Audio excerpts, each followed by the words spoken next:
Muito boa tarde, pessoal do Mendigo Mobilismo.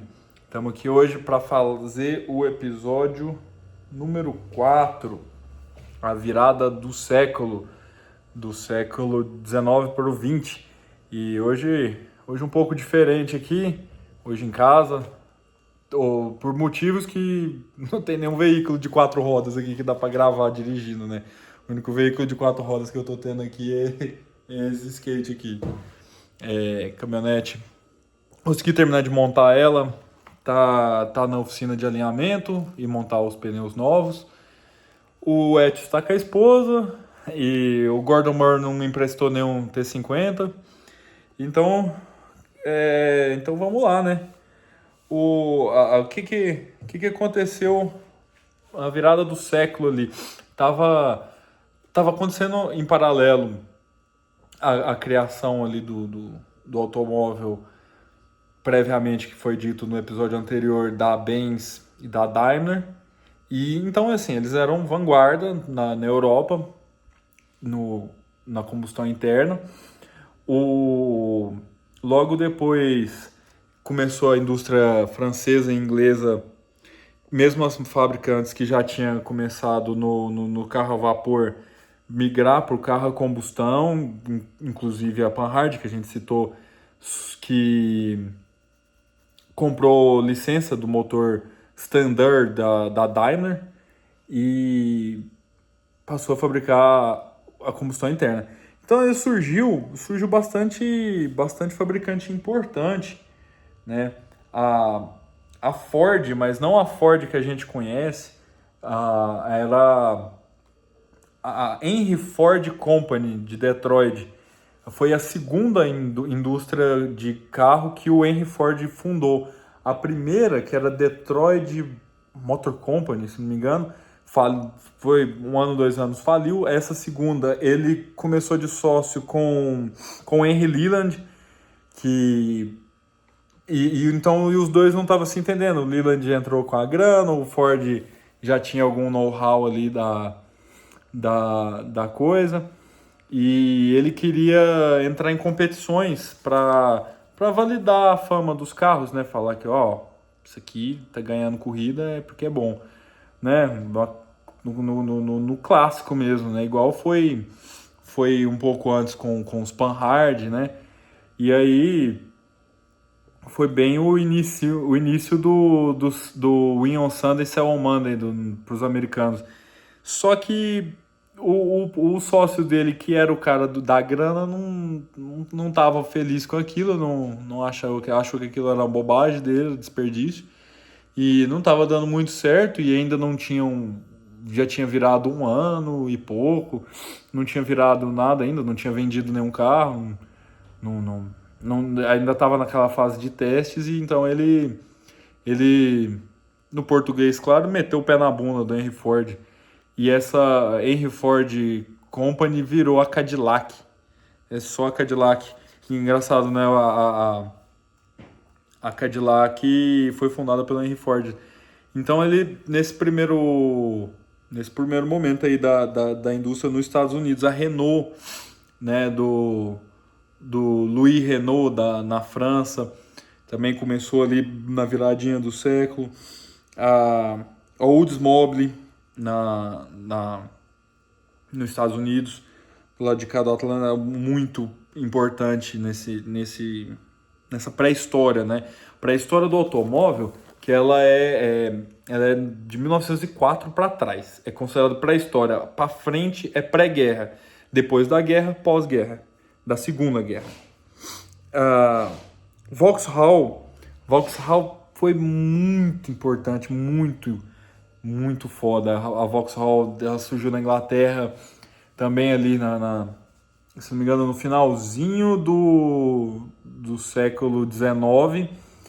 E cara, a Vauxhall, eles faziam carro tipo, muito acima do nível das outras, principalmente quando considerada em comparação com as outras fabricantes inglesas, que elas eram bem abaixo assim do patamar da Vauxhall. A Vauxhall, ela era como se fosse o Rolls-Royce antes da Rolls-Royce, como se fosse uma Bentley e como se fosse uma Porsche, porque eles entrou em competição, eles fizeram carros esportes, tudo isso lá atrás, lá no comecinho do século XX.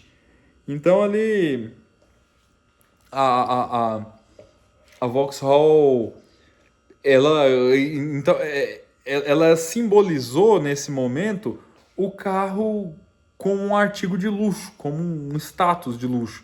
Na verdade, todo carro era nesse comecinho, porque era muito caro, a fabricação era artesanal, era caro de se fabricar, era difícil e não tinha volume, né? Não tinham viabilizado o volume. O grande volume, a linha de produção, a gente vai falar mais para frente, foi a era do Fordismo, lá da terceira Ford, né? Da terceira companhia do Henry Ford, que foi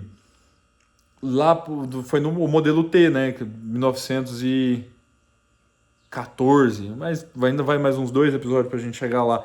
Que foi quando o modelo T é de antes, mas em 1914 eles implementou a linha de produção inspirada nos açougues. Então ali foi quando começou a produção em massa de carros e a visão para vender para mais gente, para ampliar o mercado.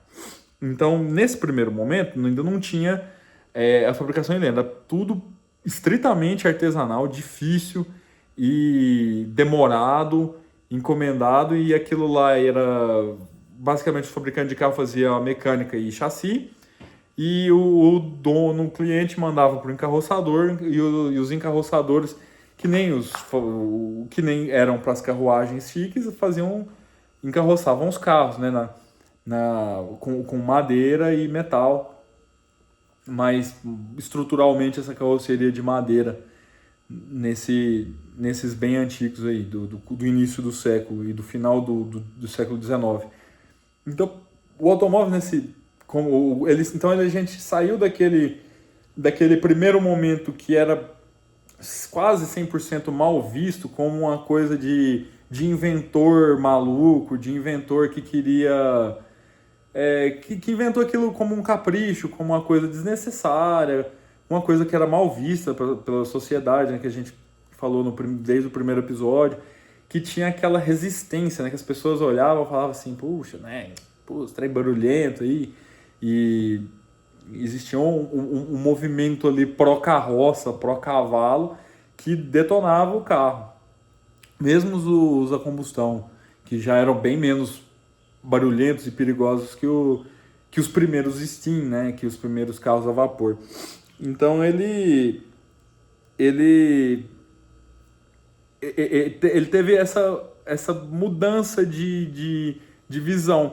E isso trouxe um impacto positivo. Por quê? Então, assim, os ricos abraçou. Eles queriam carro como status social. Se você, o carro roupa, o carro como uma representação de si, que você, como imagem que você vai projetar, que você vai mostrar para a sociedade. E então esse carro passou a ser um luxo, uma coisa impactante, uma coisa bem classista mesmo, assim, né? Pô, se você é empresário, se você é rico, se você é burguês, fabricante, você tem que ter. O cara que não tinha, né? Você tá andando de carroça ainda, pô, você tem que ter. Olha isso aqui, olha esse Vauxhall, olha esse Daimler, os carros muito foda desse começo ali. Então, e começou a propagar nesse sentido. Continuou tendo a resistência, igual existe até hoje, na verdade, né? Hoje, essa resistência ao automóvel, essa vilanização do automóvel, tá bem maior do que nos últimos anos, né? Tá voltando a crescer. Ela diminuiu, depois cresceu de novo, né? Sobe e desce igual tudo no universo. Então, lá nesse começo, ela estava diminuindo por causa da aceitação de uma parcela abastada da sociedade. E então ela começou a ter mais incentivo, começou a ter mais fabricante, uma explosão de fabricante, vários fabricantes iniciando, começando, então ó, tudo combustão interna ali, crescendo. Lembrando que nesse primeiro momento ainda existia fabricante até na guerra, até nos anos 30, de carro a vapor, de carro elétrico. Então, mas o carro a combustão, todos enxergavam que ele tinha um campo para crescimento muito maior. A eficiência do motor a vapor, ela estava chegando na hora de bater no teto e ainda era pesado, ainda era grande, ainda era um pouco perigoso, né? O negócio esquenta, tudo, circulação de água era um pouco difícil. E o motor a combustão interna, o ciclo Otto, estava nascendo, então todo mundo enxergava um potencial. Cara, isso aqui vai melhorar muito de eficiência, a gente vai conseguir fazer motores mais fortes, mais potentes e menores, mais leves, mais eficientes de combustível. E então, assim, onde tem campo para crescer, correram para lá. E acabaram abandonando os outros dois, as outras duas motorizações, né? A elétrica e a vapor. O carro elétrico, né, para ser sincero, ele foi abandonado 3 vezes na história assim, dele. Essa vez ele nasceu primeiro que o carro a combustão e foi abandonado. A autonomia era curta, mesmo problema que a gente tem hoje, questão de recarga de bateria, era difícil. E todo mundo fala, mas o carro a combustão tem posto de combustível para todo lado, né? Nesse primeiro momento não tinha. Nem sequer o combustível era padrão. Muita gente abastecia com benzina ainda, abastecia com outros solventes e tal. E então, assim, nem era padrão. As taxas eram baixíssimas. Então, assim, só quando a gasolina foi se tornar padrão, a indústria foi crescendo, a gente vai falar disso. Inclusive, um abraço aí para o Ivens, que mandou a pergunta sobre a gasolina. Então, assim, nesse primeiro momento, ainda não tinha o padrão. O padrão começou a expandir, a gente vai falar da indústria petrolífera e a expansão da infraestrutura que o carro causou na humanidade foi durante o Fordismo. Então, assim, nem estrada pavimentada não tinha. Tinha muito pouca. Existia estrada desde que o mundo era mundo, de passar a cavalo, a pé, enfim, os caminhos e tal. A gente falou das estradas romanas, mas as estradas, a infraestrutura rodoviária provida pelo governo, pelo Estado, seja qual Estado que foi, desde o Império Romano não tinha esse cuidado. Na verdade, basicamente só o Império Romano teve, e depois o Império Napoleônico, ali, a França Napoleônica ali também teve um certo cuidado com as estradas, justamente por causa dessa questão da máquina de guerra, do deslocamento que era um país imperialista, de conquistar territórios, expandir e tudo mais, e voltar para suas províncias. Então tinha que haver essa logística, tiveram mais esse cuidado. Nos outros lugares era praticamente nulo. Os Estados Unidos, o primeiro crescimento grande de infraestrutura foi as linhas de trem. A gente lembra no primeiro episódio também, falamos muito sobre os trens. Os trens surgiram primeiro. Então, assim, e estava na crista da onda da Revolução Industrial, que foi bem primeiro que o surgimento do automóvel. Então, assim, o trem já tinha 100, 140 anos de desenvolvimento, estava lá na frente. E então, assim, sobre trilhos, o desenvolvimento estava caminhando. E as estradas foi vir no Fordismo e, consequentemente, os postos de gasolina, a indústria petrolífera em torno dos combustíveis padrões, e também o motor a diesel, que é mais novo, e ele popularizou comercialmente depois do motor a gasolina, né? do motor Otto, ciclo diesel diferente também. Então ele veio no segundo momento, que é ali no início dos anos do século XX, né? Ali pelos anos 10 e 20, e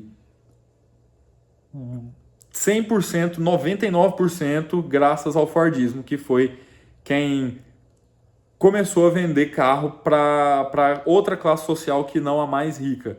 Então, existiu outras tentativas de se fazer um carro mais barato, de tentar viabilizar um carro cada vez mais barato, mas aqui conseguiu chegar num nível de sucesso e de lucro, de tudo, questão de desenvolvimento do carro e da fábrica para conseguir aumentar a qualidade e exponencialmente. Tipo, vamos fazer melhoria contínua e abaixando o preço.